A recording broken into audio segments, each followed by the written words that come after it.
Qəbizlik problemi var. Quru yeməkdən olmur qəbizlik yoxsa? Yox. Qəbizliyin çox səbəbi var.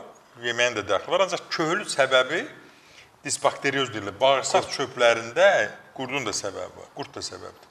Bağırsaq çöplərində olan bakteriyaların nisbəti pozulur.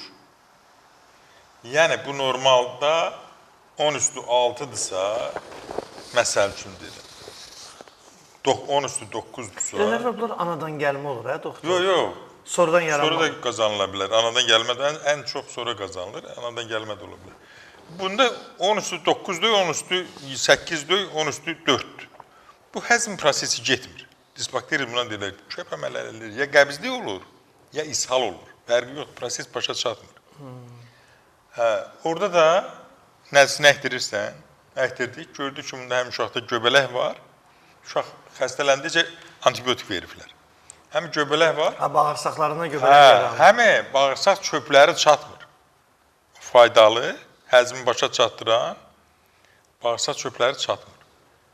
Yerinə qoyan kimi yenə də həmin razılıq, həmin təşəkkür, yəni stabilləşdi. Stabilləşdi. Elə istəsən fasilədə dinən ver baxım. Təzədir, lap təzə, ikisi də təzədir. Hər gün yazırlar, razılığını eləyirlər, təşəkkürünü eləyirlər.